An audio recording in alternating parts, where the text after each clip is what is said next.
Don't kid yourself. The NBA loves stealing Super Bowl week from the NFL. They love Skip Bayless and Shannon and Chris and Nick and Whitlock and Joy, and they love this stuff. They love it. Let me start with this. LeBron came back last night. He played at about 75 to 80%, and he was clearly, easily the best Laker on the floor. He hit that key basket. He scored 19 in the second half.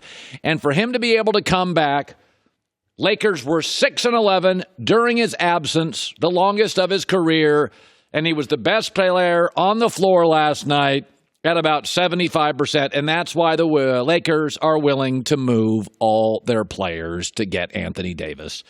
Folks, it's happening.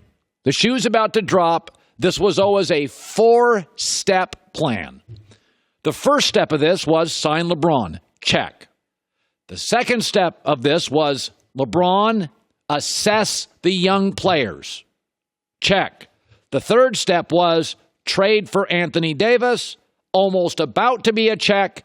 And then the fourth step will be end of the year. You got a bunch of one-year contracts, KCP, $17 million, Rondo, Lance, JaVale McGee. They'll bail on a couple of those and use it to acquire a third high-level player. We are 2 down, third one about to be checked, and then the next one when the season ends. As Chris Broussard said, step 2 was evaluating young players. Lonzo got hurt again. Kuzma's good, not perhaps special. Brandon Ingram, mostly just a guy. Josh Hart should be a good bench player. Here's Broussard. I would give up them, our assistant coaches, everybody except LeBron. I don't care who it is.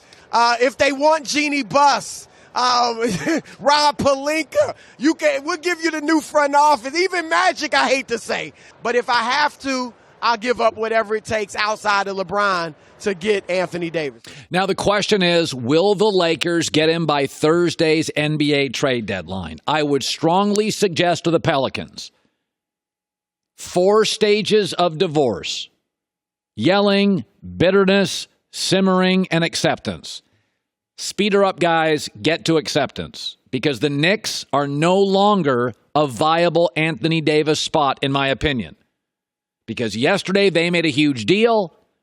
They got rid of a great player who I would have struggled giving a long-term contract to, Kristaps Porzingis.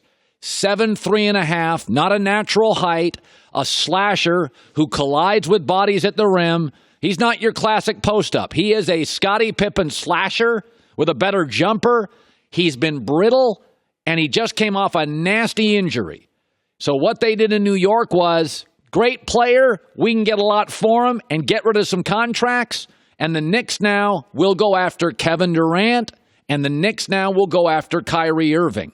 Now, my gut feeling is they'll probably end up with Kemba Walker and Jimmy Butler, not Kyrie Irving and Kevin Durant. That would still be really good with Kevin Knox, with some nice young players, potentially Zion Williamson, number 1 draft pick. Nick Wright talked about it this morning.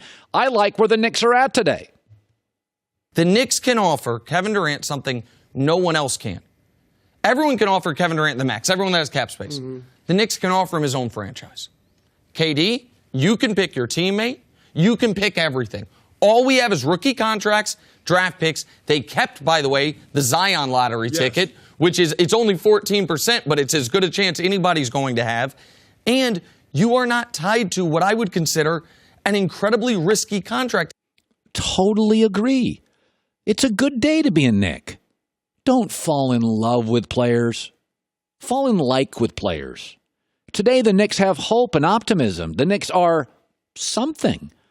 I don't think they're going to get Kevin Durant. I think he stays in Golden State, although his agent is from Manhattan. And I don't think they're going to get Kyrie Irving, though I'd say the chances are better than Kevin Durant. It would look pretty cool if this is what the New York Knicks look like, their marketing poster to start next season.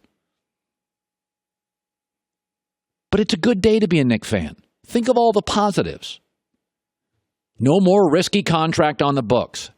Porzingis, 7'3.5" slasher, brittle, coming off a major injury, trouble. 2 maxes available. Kevin Knox, a very good player. Zion Williamson is transformational at Duke. And David Fizdale is widely respected among NBA players. This is the first time I can remember the Knicks not having a horrible contract. You got to go back like 15 years. People like Fizdale. They're going to get the number 1, 2, or 3 pick, and if it's a number 1, wow. Kevin Knox, a really good player. A really nice player. Maybe not a superstar. Maybe not a star. Good player. 2 max guys. No horrible contracts. It's all good. It's all good. Hi, everybody. Thanks for watching. Subscribe here to get the latest from the show. Also, be sure to check out more of the best clips from The Herd or go watch a few segments from other shows on FS1.